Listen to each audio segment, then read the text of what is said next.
Hello and welcome to the New World Review, your source for everything anime and manga. And today I would like to talk about a sheer force of terror who has been conjured in the realm of Hunter x Hunter during the Succession War arc, being 4th Prince Tsurayunik Hui-Goro. And I'd like to go into this because I believe that he really is an unparalleled existence in Hunter x Hunter. There really aren't a lot of antagonists like him who are able to conjure this sense of genuine fear. I mean, the greatest antagonists in the series, Hisoka, Illumi, Chrollo, Meruem, all of them have features that end up endearing them to the watchers and readers of the series. Whether it be aspects of comedy, being able to portray or empathize with their perspective in life, or even in the case of Hisoka, just become a straight up protagonist sometimes. Tsurayunik does not exist within this sort of realm. There is a very defined line that separates him from each of the aforementioned villainous presences. Although right at the outset, I should say that the Succession War is obviously nowhere near over, and there is still time to place Tsurayunik into this basket if Togashi so desires. But I highly doubt that's happening, simply from the way in which he was set up to be one of, if not the most putrid and blatantly sinister existences within Hunter x Hunter. In fact, one character in the series has already described Tsurayunik as pure, unbridled evil, words which I entirely believe. But first of all, just for background, as mentioned before, Tsurayunik is the 4th eldest legitimate prince of the Kakin Empire, and so he has made it comfortably into adulthood and granted extensive resources of the Empire, surpassed only by his 3 older siblings and of course the king himself. Interestingly enough though, despite being the 4th prince, Tsurayunik was actually born of the 1st queen of the Empire, being Unma Hui-Goro, who initially looks just like a female Prince Benjamin, and that's for good reason actually, because the other child she gave birth to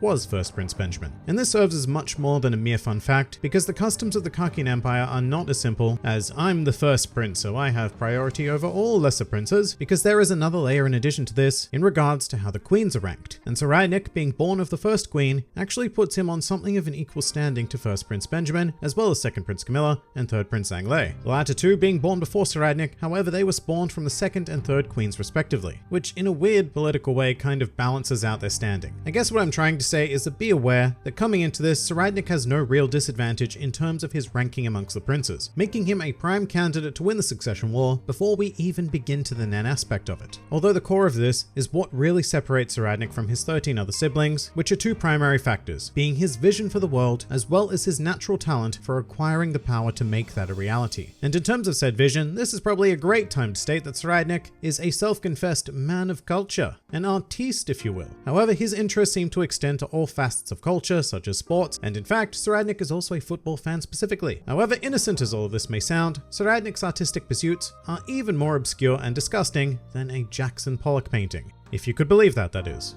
But you probably can't. Essentially, Tsurayunik's primary area of interest is in the exploration of the idea of youth put in an extreme situation, a synthesis of the arts as he refers to it, and one example of this pursuit was seen during Tsurayunik's introduction into the series, where he invited 2 young girls to his lavishly decked out hotel suite and proceeded to brutally murder them both for the sake of art. Now, it's currently unclear as to what aspect of this practice Tsurayunik considers to be art, but if I had to guess, I would say that Tsurayunik is more the type of person who creates art for the process rather than the result. In fact, I'd say that the result is all but irrelevant to him, so it's not like he'd be using their bodies to create some sort of elaborate sculpture or something. No. That's far too pedestrian for this Renaissance man, which should only terrify you more. Because at least if that were the case, what he would do is kill you quickly and use your remains for whatever purpose he saw fit. Instead, Tsurayunik's goals are centered entirely around his victims, or I guess in his mind, his subjects' emotional response to whatever horrors he chooses to inflict on them. Another way of putting it would be to call him an extreme sadist, but once again, I highly doubt that's a term that Tsurayunik would ever apply to himself, because it's just too general. In fact, Tsurayunik has very high standards of his victims, preferring them to be widely studied and to have the same level of appreciation for high culture as he does. If a person holds anything less, then Tsurayunik considers them to be subhuman, and that doesn't just apply for the general public either. Tsurayunik even feels this way about several of his own siblings, despite the fact that they were raised in a royal environment. To add to the grotesquities though, Tsurayunik is not an insular artist either, meaning that he does actively appreciate and become a patron of the work of others, which has led him to becoming a prolific body part collector, and in fact prior to Kurapika's quest for revenge, Tsurayunik held the world's largest private collection of scarlet eyes harvested from the Kurta clan. And in fact as it is, he still holds a staggering amount of them given their market value, and he would also seem to possess an even rarer whole head of a Kurta clan member, alongside any number of other horrors such as his personal throne,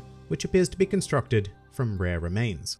Now, if you haven't quite gotten that sick to your stomach feeling just yet, I'd just like to really hammer home the point of how absurdly dangerous impassioned artists can be. They aren't people who can be easily swayed by logic in the same way that other classically evil professions can be. Like, for example, a corrupt businessman who understands the constant factor of profit, or a dictator who takes every logical step in order to attain and consolidate power. An artist is very different because they are driven by their personal whims at the time, and they can take any form. That's why artists can be some of the most inspirational people this world has ever seen, as well as the most terrifying. And in Soradnik's case, it's certainly the latter, because he is driven by passion rather than logic, and passion will take you to a hell of a lot more extremes than logic ever will. And all of this isn't to say that Soradnik is an individual disconnected from emotion himself, because if there's one thing I can guarantee you that this man actually feels, it is anger. Soradnik has a particular distaste for women who he believes to be, quote, lying bitches, and as such, being a woman and trying to keep something from Soradnik, or even worse, trying to actively undermine him, is probably the worst possible position one could ever put themselves in. Just ask Theta, who we'll get to in a bit. So Soradnik already has the mindset of one of the most alarming individuals this series has ever known. The only thing that could make that worse is if he had the sheer power to enact his twisted pursuits. And unfortunately, I'm here to report to you that he most certainly does. So keep in mind everything I've said about his position within the royal family. This man already has access to resources and manpower that very, very few people will ever be in the position to experience. But even that pales in comparison to the power that has been awakened within him aboard the Black Whale 1 during the Succession War. After submitting to the Seedo ceremony, each of the princes have been granted a guardian Nen beast, which the princes cannot see or even control, even if they knew Nen previously. Soradnik was one of the majority who, despite his limitless resources and lust for knowledge, had never even heard of the concept of Nen prior to the Succession War, and in a different reality, Nen may have gone unnoticed by him for the remainder of his days. However, in this unfortunate reality, Kurapika just so happened to announce the existence of Nen beasts over the emergency channel, and so Soradnik's curiosity was sparked. I mean, to be fair to Kurapika, he had no idea that the princes were still in the dark at this point, but regardless,